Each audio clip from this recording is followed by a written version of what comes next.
Hello friends, welcome back to my YouTube channel. कैसे हैं आप सभी लोग? आशा करती हूँ आप सभी लोग अच्छे होंगे। आज की सीरीज़ में यहाँ पर हम सामान्य अध्ययन का सेकंड पार्ट्स आप लोगों को लेके आए हैं आप लोगों के लिए। जैसे कि यहाँ पे आप लोग देख पा रहे हैं, ये हमारा सामान्य अध्ययन का पेपर है, जो कि फर्स्ट पार्ट में आप लोगों के साथ डिस्कस कर चुकी हूँ, जिसमें मैंने 40 क्वेश्चन डिस्कस किए थे। बट आज की सीरीज़ में आगे के नेक्स्ट क्वेश्चन हम यहाँ पर आप लोगों के साथ डिस्कस करने जा रहे हैं। जैसे कि मैं हर सीरीज़ में आप लोगों को ये बोलती हूँ, आप लोगों को अगर क्वेश्चन के आंसर आते हैं तो आप लोग कमेंट करके बताइएगा। लास्ट में आप लोग ये बताया करें कि आप लोगों का क्या स्कोर रहा, और जिन लोगों को नहीं आता है वो पूरी सीरीज़ तक ज़रूर जुड़े रहें, और जो लोग हमारे चैनल पर पहली बार जुड़ रहे हैं हमारे चैनल को सब्सक्राइब कीजिएगा। तो चलिएगा, बढ़ते हैं चैनल की तरफ और मतलब सेशन की तरफ, और देखते हैं हमारा जो फर्स्ट क्वेश्चन है वो किस टाइप से पूछा गया है। तो चलिएगा, यहाँ पे मूव कर लेते हैं क्वेश्चन की तरफ। ठीक है, किस टाइप का क्वेश्चन। तो यहाँ पर हम फर्स्ट नंबर का क्वेश्चन देखेंगे। फर्स्ट नंबर में देखिएगा क्वेश्चन में क्या दिया गया है। निम्नलिखित देशों में से कौन सा अफ्रीका पश्चिम तट पर स्थित नहीं है? तो यहाँ पर किसकी बात की जा रही है? अफ्रीका के पश्चिम तट की बात की जा रही है, जो कि यहाँ पर स्थित नहीं है। तो कौन सा ऑप्शन यहाँ पर देखिएगा करेक्ट आंसर हो जाएगा? बी ऑप्शन, यानी कि यहाँ पर बोत्सवाना जो है ये इसका बिल्कुल करेक्ट आंसर हो जाएगा। ठीक है, ये हमारा दक्षिण अफ्रीका का समीपवर्ती देश नहीं है। ठीक है ना, मतलब वहाँ पर स्थित नहीं है। नेक्स्ट क्वेश्चन यहाँ पर दिया गया है, वन अनुसंधान संस्थान स्थित है। तो कहाँ पर स्थित है? वन अनुसंधान संस्थान स्थित है। कहाँ पर है ये? हमारा इसका ए ऑप्शन बिल्कुल करेक्ट आंसर हो जाएगा, देहरादून में है। ठीक है ना, देहरादून उत्तराखंड के देहरादून में स्थित है। कहाँ पर? उत्तराखंड के। ठीक है, और इसकी स्थापना की बात की जाए तो वर्ष 1906 ईस्वी में इसकी स्थापना की गई थी। ठीक है ना, यह भारत के प्रमुख अनुसंधानों में से एक अनुसंधान है। ठीक है ना, भारत के प्रमुख अनुसंधानों में से एक अनुसंधान हो जाएगा। नेक्स्ट क्वेश्चन यहाँ पे बताया गया है, भारत का ओशनिक नेशनल पार्क जो है वो स्थित है। तो कहाँ पर स्थित है भारत का ओशनिक नेशनल पार्क? इसका बिल्कुल इसका करेक्ट आंसर हो जाएगा डी ऑप्शन, यानी कि कच्छ में है। ठीक है ना, ओशनिक पार्क जो कि हमारा जो ये कच्छ है गुजरात के कच्छ में है। सॉरी, हाँ, गुजरात के कच्छ में है। ठीक है, यहाँ पर ये गुजरात लिखने में थोड़ा मिस्टेक हो गई थी, तो मैंने सही कर दिया। ठीक है, ध्यान रखिएगा, यहाँ पर गुजरात के कच्छ में है oceanic national park. Next question में बोला गया है यहाँ पर, भारत की पहली ऐसी semi high speed train Vande Mataram चलती है। तो यहाँ पर सेमी हाई स्पीड ट्रेन की बात की जा रही है, जिसका नाम है वंदे मातरम। वो कहाँ से कहाँ तक चलती है, यहाँ पर ये पूछा गया है। तो इसका बिल्कुल करेक्ट आंसर हो जाएगा ए ऑप्शन, वाराणसी से लेकर के नई दिल्ली के मध्य चलती है ये। ठीक है, अब यहाँ पे जो हमारी मतलब कहाँ से कहाँ तक ये हमने देखा, वंदे मातरम ट्रेन है जिसे 18 नाम से भी जाना जाता है। ठीक है, 18 नाम से जाना जाता है, और इसकी शुरुआत जो हुई थी 23 फरवरी 2019, ठीक है ना, इसमें की गई थी। और यहाँ पर आगे की बात करें, जो यह ट्रेन है भारत सरकार के मेक इन इंडिया, किसकी बात की जा रही है यहाँ पर? Make in India. ठीक है, यहाँ पर मेक इन इंडिया इस कार्यक्रम के तहत इंटीग्रल कोच फैक्ट्री पेरम्बूर द्वारा, यानी कि जो पेरम्बूर है ये हमारा चेन्नई में पड़ता है, डिजाइन एवं निर्मित किया गया। तो ध्यान रखिएगा, मेक इन इंडिया का ध्यान रखिएगा। कब की गई थी? 23 फरवरी 2019 को। तो ये हमारी वंदे मातरम ट्रेन है, जो कि हमारा वाराणसी से लेकर नई दिल्ली के मध्य चलती है। ठीक है, नेक्स्ट क्वेश्चन है यहाँ पर, भारत के निम्नलिखित नगरों में से किसमें देश का प्रथम कृत्रिम रबर संयंत्र लगाया गया है? तो कहाँ पर रबर संयंत्र लगाया गया है? तो ये हमारा पानीपत में लगाया गया है। ठीक है ना, हरियाणा के पानीपत में भारत के प्रथम कृत्रिम रबर संयंत्र का उद्घाटन जो है यहाँ पर देखिएगा 29 नवंबर 2013 को किया गया था। 29 नवंबर 2013 को तत्कालीन केंद्रीय पेट्रोलियम प्राकृतिक गैस मंत्री जो हैं वो हैं यहाँ पर बीरप्पा मोइली द्वारा किया गया है। तो मैं यहाँ पर लिख करके बता देती हूँ एक बार, बीरप्पा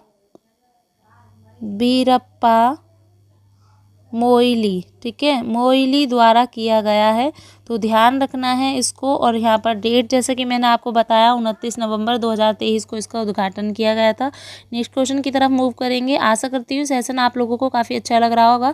जल्दी जल्दी अपने फ्रेंड के साथ ज़्यादा से ज़्यादा इसको शेयर कीजिए, और जो लोग पहली बार जुड़ रहे हैं वो लोग हमारे पहले के सेशन ज़रूर देखिएगा, ठीक है, ताकि आप लोगों हिंदी के साथ साथ जीएस भी कंप्लीट करते चलिए। अब नेक्स्ट क्वेश्चन में यहाँ पे बोला गया भारत में सबसे बड़ी तेल शोधन जो साला है वो कहाँ पर है। इसका बिल्कुल करेक्ट आंसर हो जाएगा, देखिएगा चारों में से हमारे अगर हम यहाँ पे आंसर की बात करें, इसका सही आंसर हो जाएगा ए ऑप्शन, यानी कि जामनगर। अब ये जामनगर जो है ये हमारे भारत की सबसे बड़ी तेल शोधनशाला गुजरात के जामनगर में है। कहाँ के है ये? गुजरात के जामनगर में है। और ये जो जामनगर है मतलब तेल रिफाइंड भारत में से एक गैर सरकारी क्षेत्र की तेल शोधनशाला है। कैसी है ये? गैर सरकारी क्षेत्र की तेल शोधनशाला है, और यह रिलायंस इंडस्ट्री के अंतर्गत भी है, ठीक है। नेक्स्ट क्वेश्चन यहाँ पे हमें पूछा गया है, निम्नलिखित में से भारत का कौन सा राज्य सर्वाधिक लंबी तट रेखा वाला राज्य है। तो सबसे सर्वाधिक लंबी तट रेखा वाला जो राज्य है बिल्कुल हमारा गुजरात है, जो कि यहाँ पर सबसे लंबी तट रेखा वाला राज्य है। यह भारत की तटीय लंबाई अगर हम यहाँ पे बात कर लें तो देखिएगा यहाँ पर इसका 7516, ठीक है, ये पॉइंट्स में है, ठीक है ना। 7516 किलोमीटर है, जिनमें राज्यों का क्रम अलग अलग वाइज से दिया भी गया है। यहाँ पर हम बात करें जैसे कि गुजरात, केरल, तमिलनाडु, आंध्र प्रदेश, यहाँ पे जो भी दिए गए हैं, तो यहाँ पर अगर हम देखना चाहें, बट अभी हमने यहाँ पर इसकी बात कर रहे हैं। और अब हम नेक्स्ट क्वेश्चन की तरफ मूव कर लेते हैं।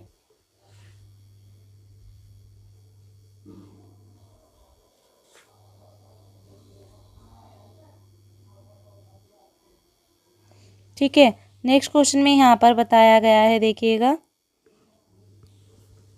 निम्नलिखित सेल समूह में से कौन सा भारत का अधिकतम मात्रा में कोयला प्रदान करता है।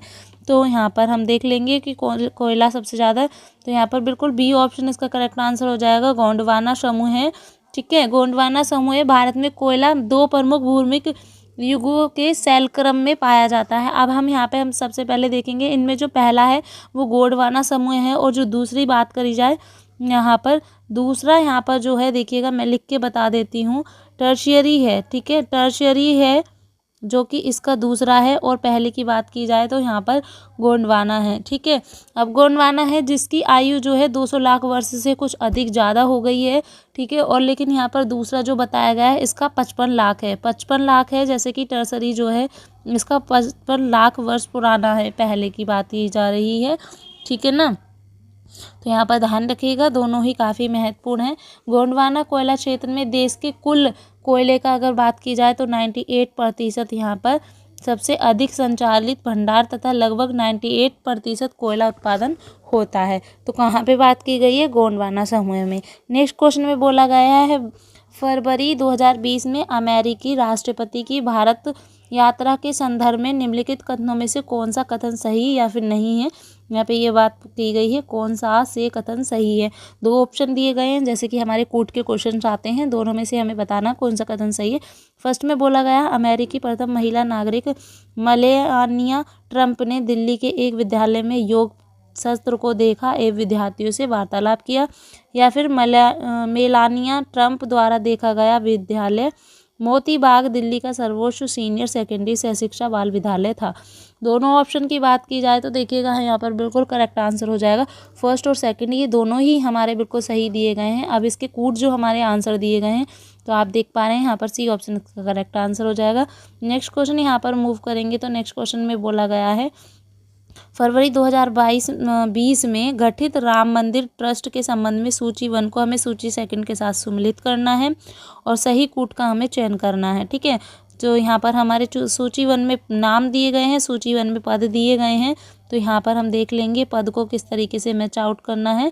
तो यहाँ पर पहला जो हमारा दिया गया है देखिएगा, महंत नृत्य गोपाल दास, हमें इसको सही तरीके से इसमें मतलब सम्मिलित करने हैं। इसका हमारा जो ऑप्शन है डी, 4th ऑप्शन बिल्कुल करेक्ट आंसर हो जाएगा। राम मंदिर ट्रस्ट के अध्यक्ष हैं स्वामी गोविंद देवगिरी जो हैं यहाँ पर ट्रस्ट के कोषाध्यक्ष हैं, तो यहाँ पर ये हमारा 3rd ऑप्शन हो जाएगा सेकंड का। श्री चंपत राय जो हैं, हम यहाँ पर श्री चंपत राय की बात करें इसका ट्रस्ट के महासचिव हो जाएंगे, तो सेकंड ऑप्शन हो जाएगा। नेक्स्ट है हमारा डी ऑप्शन, श्री नपेंद्र मिश्र, इसका हमारा फर्स्ट ऑप्शन हो जाएगा, मंदिर निर्माण समिति के प्रमुख हैं। तो इस तरीके से हमने देखा जो फर्स्ट हमारा यहाँ पर सही आंसर जो बनेगा वो कौन सा बनेगा, तो आप लोग यहाँ पर देख पा रहे हैं। सबसे पहले फोर्थ है, एक सेकेंड यहाँ पर हम इसको लिख करके बता देते हैं, एक सेकेंड इसको कूट को ऊपर कर लेते हैं, हाँ ठीक है। तो अब इसमें हमारा जो करेक्ट आंसर हो जाएगा वो बी ऑप्शन हो जाएगा, जैसे कि फर्स्ट है, थर्ड है, सेकंड है, वन है, ठीक है ना, बी ऑप्शन इसका करेक्ट आंसर हो जाएगा। नेक्स्ट क्वेश्चन की तरफ मूव करेंगे। नेक्स्ट क्वेश्चन में बोला गया है निम्नलिखित में से किसे सर्वोच्चतम फिल्म के लिए ऑस्कर पुरस्कार 2020 से प्रदान, मतलब 2020 में प्रदान किया गया है। ऑस्कर पुरस्कार जो है वो यहाँ पर किसको प्रदान किया गया है, पैरासाइट को प्रदान किया गया है, ठीक है ना, 2020 में। और यहाँ पर हम इसके और भी देख लेते हैं, ये श्रेणी में सर्वश्रेष्ठ फिल्म अवार्ड पैरासाइट को प्रदान किया गया है, ठीक है ना। इसका जो संस्करण था वो हमारा यहाँ पर 92वां संस्करण था, ठीक है ना, ये हमारा संस्करण था।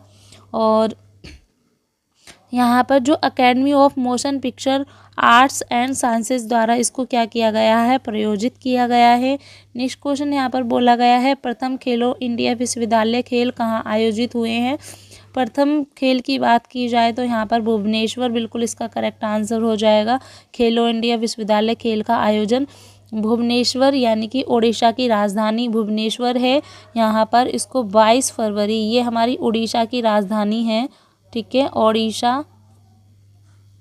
उड़ीसा की राजधानी है। आप लोग भाषा को समझ लीजिएगा जो भी मैं लिख रही हूँ, उड़ीसा। और ये जो है 22 फरवरी को यहाँ पर इसको ठीक है 22 फरवरी, और इन 22 फरवरी से लेकर के 1 मार्च के बीच में इसको किया गया था, ठीक है ना, आयोजन किया गया था इसका। चलिएगा तो अब हम नेक्स्ट क्वेश्चन को देख लेते हैं।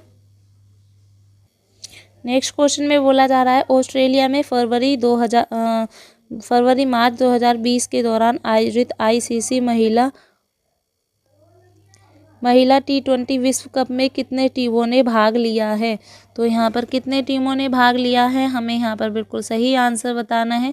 तो चलिएगा बता देते हैं इसमें से कितने टीमों ने भाग लिया, जैसे कि यहाँ पर दिया गया है 8 है, 10 है, 12 है और यहाँ पर 14 है। तो सभी में से आंसर की बात की जाए बिल्कुल इसका करेक्ट आंसर हो जाएगा 10 टीमों ने यहाँ पर भाग लिया है, ठीक है। बी ऑप्शन इसका बिल्कुल करेक्ट आंसर हो जाएगा, जो कि यहाँ पर ये हमारा महिला T20 विश्व कप है जिसमें 10 टीमों ने भाग लिया है। और यहाँ पर संस्करण की बात की जाए तो ये हमारा 7वां संस्करण था, ठीक है, ये हमारा जो खेल का संस्करण था वो हमारा 7वां संस्करण था, ठीक है, जिसमें ऑस्ट्रेलिया ने भारत को हराकर रिकॉर्ड 5वीं बार खिताब जीता है, ठीक है। नेक्स्ट क्वेश्चन में बोला जा रहा है कुष्ठ रोग के खिलाफ किए गए प्रयासों हेतु व्यक्तिगत श्रेणी में अंतर्राष्ट्रीय गांधी पुरस्कार 2020 पाने वाले हैं। तो कौन सा है इसमें ऑप्शन, हमारा बी ऑप्शन यानी कि NS धर्मशक्तु बिल्कुल इसका करेक्ट आंसर हो जाएगा, ठीक है। राष्ट्रपति रामनाथ कोविंद ने फरवरी 2020 में कुष्ठ रोग के उन्मूलन की दिशा में किए गए प्रयास हेतु अंतर्राष्ट्रीय जो गांधी पुरस्कार है यहाँ पर प्रदान किया है 2020 में, ठीक है ना। यह हमारे यह किस श्रेणी के अंतर्गत आता है, यह पुरस्कार NS धर्मशक्तु या संस्थान श्रेणी के अंतर्गत आता है, ठीक है ना, जिसमें कुष्ठ रोग मिशन ट्रस्ट को प्रदान किया जाता है, जैसे कि यहाँ हमारा ऑप्शन क्वेश्चन में ही ये किया गया है। नेक्स्ट क्वेश्चन हमारा यहाँ पर देखिएगा जो है वो हमारा सीरीज का क्वेश्चन दे दिया गया है, तो हम देखेंगे इसको किस तरीके से सॉल्व करेंगे। सबसे पहले हमें इसके साथ मैच करना है, 9 का 14 के साथ करना है। 9 में 14 किस तरीके से हमें आया है, 9 में अगर हम 5 ऐड कर लेते हैं, 9 में यहाँ पर मैं आपको बता देती हूँ 9 + 5 करते हैं तो हमें 14 प्राप्त होता है। इसी तरीके से 63 प्लस अगर हम 5 करते हैं तो हमें यहाँ पर 68 प्राप्त होगा। तो ए ऑप्शन हमारा इसका करेक्ट आंसर हो जाएगा। नेक्स्ट क्वेश्चन में बोला गया है यहाँ पर सही युग्म का चयन करना है हमें, जैसे कि ऑप्शन में दिया गया है यहाँ पर एक शब्द दूसरे शब्द का संबंध है, जैसे कि डायनासोर का ड्रैगन से, इसी तरीके से हमें आगे का युग्म हमें बताना है, जो कि बिल्कुल उसका सीधा संबंध है। तो देखिएगा, जैसे कि विकास देवी प्रकाशन दिया गया है, फिर गोरिल्ला सैनिक दिया गया है, हिम बर्फ दिया गया है, प्राचीन मध्यकालीन। तो हिम को बर्फ ही कहते हैं, बिल्कुल सी ऑप्शन इसका करेक्ट आंसर हो जाएगा। ठीक है ना, इसका जो हमारा बिल्कुल सही संबंध है। नेक्स्ट क्वेश्चन में यहाँ पर फिर दोबारा से देखिएगा, जो है वो सीरीज पूछी गई है, जो कि हम आप लोगों के साथ डिस्कस कर लेते हैं। उसमें बोला गया है निम्नलिखित श्रेणी में कौन सा अंक आगे आएगा। तो कौन सा अंक आगे आएगा हमें यहाँ पर बताना है। तो देखिएगा हम यहाँ पर इसको किस तरीके से सॉल्व करेंगे। सबसे पहले हमें 8 दिया गया है। ठीक है, 8 है, 8 से हमें 15 बनाना है। 8 टू ज़ा कितना होता है 16, -1 किया तो हमें प्राप्त हो गया 15। ठीक है, 15 को हमने इसी तरीके से किया। 15 देखिएगा, 15 मैं सारी एक साथ नहीं लिख सकती हूँ सीरीज। 15 टू जा होता है 30 और माइनस हमने क्या किया 2 किया, तो हमें -2 किया तो हमें कितना 28 प्राप्त हो गया। और फिर उसके बाद हमें यहाँ पर 28 दिया हुआ है, तो 28 को हमने मल्टीप्लाई किया 2 के साथ, सभी की मल्टीप्लिकेशन कर रहे हैं। तो यहाँ पर 28 मल्टीप्लिकेशन 2, तो हमें कितना यहाँ पर प्राप्त हो जाएगा। बिल्कुल यहाँ पर देखिएगा 56 प्राप्त हो जाएगा। और 56 में प्राप्त होने के बाद हमें -3 करना है, जो कि हमें बिल्कुल 53 प्राप्त हो जाएगा। इसी तरीके से सीरीज चल रही है। अभी इसका आंसर आप लोग कमेंट करके बताइएगा। 53 की मल्टीप्लिकेशन 2 करेंगे, -4 करेंगे तो सही आंसर क्या आ जाएगा। ठीक है ना, तो यहाँ पर आप लोगों के ऊपर मैं ये क्वेश्चन छोड़ रही हूँ। नेक्स्ट क्वेश्चन में हमारे यहाँ पर देखिएगा फिर दोबारा से सीरीज दी गई है, जो कि हमें यहाँ पर सॉल्व करके बतानी है। तो किस तरीके से इसको सॉल्व करेंगे, ये वाला क्वेश्चन भी आप लोगों के ऊपर छोड़ देती हूँ। मैं यहाँ पर आंसर बता देती हूँ किस तरीके से सॉल्व करेंगे, अब आप लोग माइंड लगाइएगा। ठीक है, इसका सी ऑप्शन यानी कि यहाँ पर बोला गया है, सी ऑप्शन इसका करेक्ट आंसर हो जाएगा, 10 है। नेक्स्ट क्वेश्चन में बोला गया है यहाँ पर निम्नलिखित में से कौन सी संख्या अन्य 3 से भिन्न है। तो हमें अन्य 3 से भिन्न है वो वाली संख्या हमें बतानी है। तो जी हाँ, यहाँ पर देखिएगा 9 और 4 कितना हो जाता है 13 होता है। प्लस इसकी बात की जाए यहाँ पर 9 और 4 को यहाँ पर एडिशन किया गया है। देखिएगा मैं बता देती हूँ, 9 + 4 हमने एडिशन किया 13 प्राप्त हुआ। इसी तरीके से 6 + 7 हमने ऐड किया 13 हुआ। 8 + 5 किया वो भी हमें 13 हुआ। बट अगर यहाँ पे 1 और 3 की बात की जाए, 1 और 3 की बात की जाए तो ये हमें 4 प्राप्त होगा, यही सबसे भिन्न है। तो इसका करेक्ट आंसर डी ऑप्शन हो जाएगा यहाँ पर। ठीक है, नेक्स्ट क्वेश्चन में यहाँ पर आप लोग देख पा रहे हैं क्या दिया गया है। नेक्स्ट क्वेश्चन, ए बी का भाई है, सी के साथ इसका विवाह हुआ है, और सी का मतलब विवाह जो है डी के साथ हुआ है। यदि सी बी का भतीजा है तो ए का डी से क्या संबंध है। तो देखिएगा इसको हम किस तरीके से सॉल्व करेंगे। तो इसको देखिएगा हम कैसे डिनोट कर लेते हैं। सबसे पहले हम ए जो है वो हमारा बी का भाई है। ठीक है, सी का विवाह डी के साथ हुआ है, बट अभी यहाँ पर हम इसको स्किप करेंगे। यदि सी बी का भतीजा है तो सी हमें देखना है बी के साथ कहीं ना कहीं और कोई भी कनेक्शन होगा। तो बी जो सी है वो बी का भतीजा है, यानी कि ये दोनों भाई बहन हैं। तो ए का ये क्या हो गया, बी जो सी जो है वो पुत्र हो गया, क्योंकि ये बोला गया है यहाँ पर ए जो है वो बी का भाई है। तो ए भाई है तो वो हम प्लस के साथ, जैसे भी कोई अगर यहाँ पर पुरुष दिया गया, पुरुष को हम प्लस के साथ डिनोट करेंगे। और जो जैसे कि कोई स्त्री दी गई है तो उसको हम माइनस के साथ यहाँ पर साइन के साथ डिनोट करेंगे। तो ये ए जो है वो भाई है, तो हमने देखा ए जो भाई है हमने प्लस के साथ डिनोट किया, ये दोनों आपस में भाई हो गए। फिर बोला गया है सी बी का भतीजा है, जब बी का भतीजा होगा तो जाहिर सी बात है ए का पुत्र होगा। और फिर सी का जो विवाह हुआ है, जैसे कि यहाँ पर हम हर्ट के साथ बनाएंगे इसको, इसका विवाह हुआ है किसके साथ, डी के साथ विवाह हुआ है। और जब भतीजा है तो जाहिर सी बात है सी भी हमारा बॉय होगा। ठीक है, अब यहाँ पर हमारा ए का संबंध पूछा गया है डी के साथ, ए का संबंध डी के साथ पूछा गया है। तो अब हम यहाँ पर देख लेंगे किस तरीके से ए का संबंध डी हम बताएंगे। यहाँ पर जब ए का संबंध बोला गया, ए जो है वो हमारा डी का क्या होगा, जाहिर सी बात है पुत्र है। पुत्र की जो पत्नी होगी वो यहाँ पर क्या हो जाएगी, पुत्र वधू होगी। लेकिन यहाँ पर जो हमारा डी के ये क्या लगेंगे, ससुर लगेंगे। तो कौन से ऑप्शन में है, ए ऑप्शन बिल्कुल इसका करेक्ट आंसर हो जाएगा। आशा करती हूँ क्वेश्चन आप बेटर तरीके से समझ गए होंगे। ठीक है, और नेक्स्ट क्वेश्चन अब हम यहाँ पर देखेंगे। नेक्स्ट क्वेश्चन में बोला गया है, देखिएगा नेक्स्ट क्वेश्चन में यहाँ पर बताया गया है उत्तर प्रदेश में किसान समृद्धि आयोग का गठन किस वर्ष में हुआ था। तो इसका बिल्कुल करेक्ट आंसर हो जाएगा, देखिएगा किस वर्ष में हुआ था। यहाँ पर सही आंसर की बात की जाए 2016, हाँ, तो यहाँ पर इसका करेक्ट आंसर है बी ऑप्शन 2017 है ना, 2017 इसका बिल्कुल करेक्ट आंसर है। उत्तर प्रदेश में वर्ष 2020 तक की बात की गई है। किसानों की आय को दुगना करने के लक्ष्य की प्राप्ति हेतु यहाँ पर सरकार द्वारा क्या किया गया है, किसान समृद्धि आयोग गठन किया गया था। ठीक है ना। अब उत्तर प्रदेश की सरकार द्वारा वर्ष 2017 में यहाँ पर ये जो किसान समृद्धि आयोग है, यहाँ पर इसका गठन किया गया था 2017 में, हमने देखा। लेकिन यहाँ पर 2022 तक की आयु को दुगना करने किसानों की आय को दुगना करने के लिए, आयु निकल गया मुँह से। ठीक है ना। तो यहाँ पर आय को दुगना करने के लिए, ठीक है। तो इस आयोग के अध्यक्ष जो हैं वो यहाँ पर राज्य के मुख्यमंत्री होते हैं। कौन होते हैं? मुख्यमंत्री होते हैं। ठीक है ना। तथा उपाध्यक्ष की बात करें तो कृषि मंत्री, जैसे कि नीति आयोग के सदस्य प्रोफेसर रमेश चंद्र हैं, उन्होंने यहाँ पर इसको बनाया गया है उनके द्वारा। ठीक है ना। तो ध्यान रखिएगा, उन्हें बनाया गया है, प्रोफेसर जो है वो रमेश चंद्र को बनाया गया है। अब नेक्स्ट क्वेश्चन में बोला गया है निम्नलिखित जनपदों में से किसमें साक्षरता दर सबसे कम है? तो किसमें बोला गया है? यहाँ पर हमारा बी ऑप्शन है, जो यानी कि श्रावस्ती जो है, बिल्कुल इसका करेक्ट आंसर हो जाएगा। उत्तर प्रदेश के साक्षरता दर जो है, यहाँ पर न्यूनतम साक्षरता दर 5वां जनपद है यहाँ पर, जिन पे जनपदों में इस प्रकार है। अब हम 5 जनपद हैं, 5 जनपद देख लेंगे यहाँ पर। सबसे पहले श्रावस्ती की बात करें तो यहाँ पर 46.74% यहाँ पे लिख देती है, 46.76%। ठीक है ना। और नेक्स्ट है हमारा यहाँ पर जो है, हमारे टॉप पे हैं, हम उनको डिस्कस करेंगे। तो जो हमारा नेक्स्ट है यहाँ पर बहराइच, है ना। ठीक है। अब इसमें अगर हम बात करें 49.36% है। ठीक है। और नेक्स्ट है हमारा बलरामपुर को भी देख लेंगे। नेक्स्ट जो है हमारा बलरामपुर,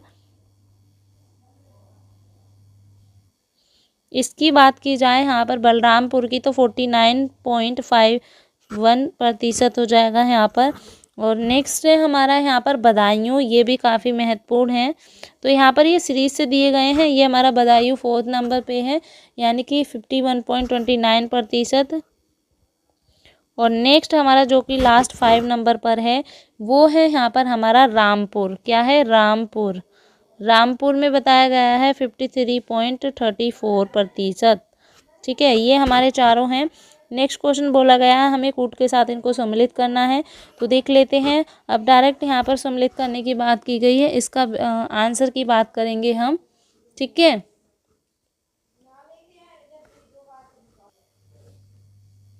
नेक्स्ट बोला गया उत्तर प्रदेश राज्य में कुल संचित क्षेत्र का सह सिंचाई क्षेत्र कितने प्रतिशत है? इसका बिल्कुल करेक्ट आंसर हो जाएगा 30% है। ठीक है ना, 30%। ठीक है। अब आज की सीरीज़ में यहीं तक हम क्वेश्चन को डिस्कस करेंगे, आगे नेक्स्ट सीरीज़ के साथ हम यहाँ पर आगे के क्वेश्चन को डिस्कस करेंगे। तो ये पार्ट आप लोगों को कैसा लगा, क्या स्कोर रहा? ठीक है। तो मिलेंगे इसी तरीके से नेक्स्ट सीरीज़ में, वो सब आप लोग कमेंट में शेयर कर दीजिएगा। चलिएगा, नेक्स्ट सीरीज़ के लिए आप लोग वेट कीजिएगा। Thank you.